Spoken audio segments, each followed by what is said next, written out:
Lords and ladies, it's always rather fascinating when you see a convergence of the clueless. And recently, in light of the failure of Dragon Age The Veilguard, there were some corpos that came out, above all, none other than Android Wilson, the CEO of EA, making comments about the lack of success of the game. And the conclusion that these people drew, especially Android Wilson, was that the reason why the game failed was due to a lack of live service. Now, there are many reasons why The Veilguard failed, but a lack of live service, as many have already commented on and observed, was almost certainly not one of them. And it seems pretty obvious to me as to why Android Wilson and various other corpos think this way.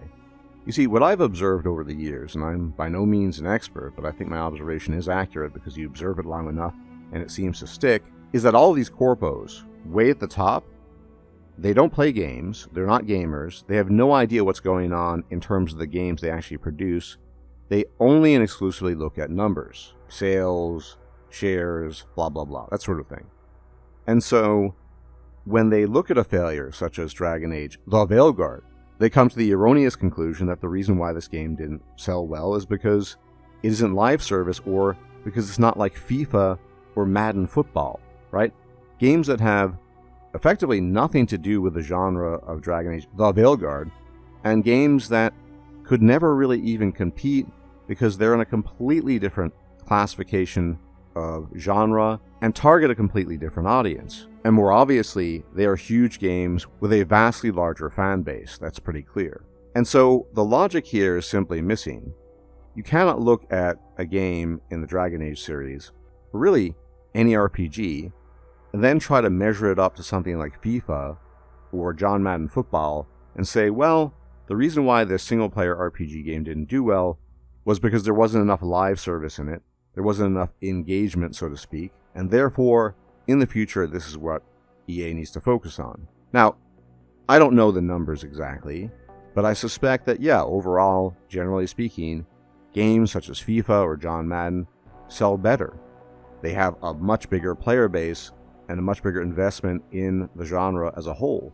And let's be honest here, there are vastly more people in the world interested in both football and American football than RPGs, even those popular RPGs.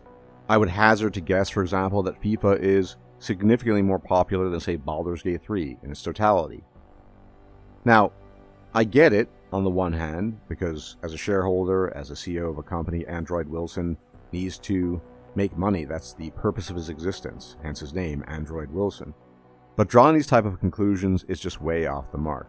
Now, it could be at the end of the day that EA just doesn't want to produce single-player RPGs anymore, and we are definitely getting a sense of that, as right now the team at BioWare has been gutted to the bare minimal, and the only game they're working on is the next Mass Effect, which who knows how long will take.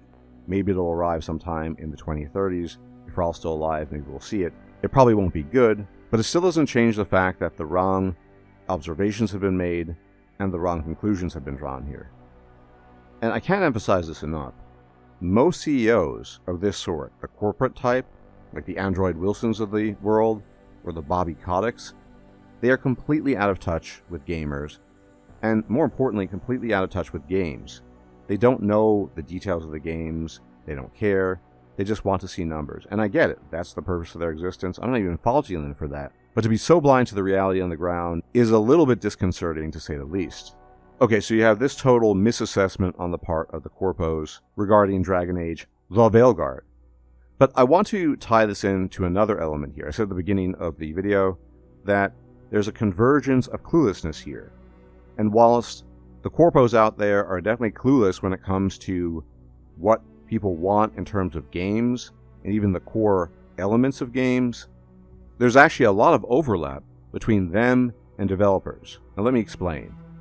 It's not that the developers who make a lot of games these days, especially RPGs, are particularly obsessed with numbers, or engage in corpo speak, or corpos themselves, but they also are clueless and out to lunch when it comes to what gamers want, because, let's be honest, Dragon Age The Veilguard is clear and plain evidence of that fact. Because they're pushing something else. Many of these people who make these games are deeply and supremely politically motivated, specifically in terms of progressive IRL politics, and when they make a game like Dragon Age The Veilguard, they make it known that that is more important to them than making a high-quality game that is fun to play, with a good story, that's immersive, etc., etc. I've obviously talked a lot about this, but it's plain to see there are many developers out there that have not gotten the message in the wake of the failure of Dragon Age The Veilguard. And we already have evidence of this in the form of the director of Dragon Age The Veilguard migrating to Wizards of the Coast to work on some new project. And we have this term that's been floated about called failing upwards, which is to say, this individual helped produce a very poor game. This individual was in charge, and instead of being punished, or at the very least breaking even, this individual has been promoted to a new project and is basically coming away completely unscathed from this mess. Now, this individual, the director of Dragon Age The Veilguard, is not the only person out there like this. There are dozens and dozens of them. You've seen it in the leaked conversations at Obsidian. You've seen it elsewhere. There are a lot of developers, by no means all of them, but there are many of them, that do not care what players want. In fact, many of them actively look down upon the things that players want, i.e. fun and immersive games, and they don't care about the results, even if the game flops. As long as they're pushing their political messaging, that's the most important thing. If the game happens to be fun as a coincidence, so be it. But primarily they're concerned with expressing their political thoughts and their ideology. And that, frankly speaking, is just as clueless as the cluelessness of the Corpos, such as Android Wilson. It's where the term ultimately stems from when it comes to the so-called modern audience, right? The modern audience is this term that emerged sometime in the last 10 or 15 years, meant to describe what developers of a particular political bent want to put into their games, and what a tiny fraction of players actually want, in order to justify what they want to do, and to present a nice term in which to couch everything. But the reality is that nothing in terms of what the vast majority of gamers want in games has changed since the 70s or the 80s, fun and immersive games. And so when it comes to Dragon Age The Veilguard, and a myriad of other failed games in the past couple of years that, frankly speaking, were trying to prioritize politics over fun and immersion, these people, the developers, have not gotten the memo. Because in the wake, for example, of the failure of Concord, many of the developers were completely nonplussed and shocked by it. They really thought that what they were cooking in the oven was this amazing treasure of a game, and were absolutely flabbergasted and floored when they found out that people hated the game and had no interest in playing it. They are living in a bubble, just like the Corpos live in their bubble. And in terms of the actual consequences with respect to games and gamers, the results are basically the same. We need to level here. We need to be honest. Whether you think a game should be live service because you can only look at numbers and you're totally out of touch with what gamers want and you don't even know what games are about these days, or you think that your politics are so important that you have to push these politics into games, which then lead to the ruination of a lot of these games, the result is the same. Bad games that people, in the majority, do not want to play.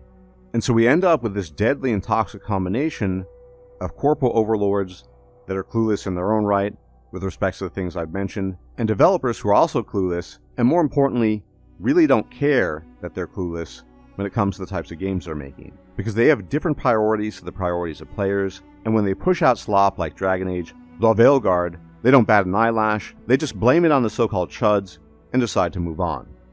And that, lords and ladies, is truly a depressing situation. Fortunately, that's not the situation across the board, and it's not the situation when it comes to every developer or every CEO. There's still some good ones out there, but sadly, they are few and far between. But in any event, if you like my content and you like my takes, you can leave a like, comment, share, and subscribe. It's much appreciated as it really helps out the channel, and I will check you out next time. Take care.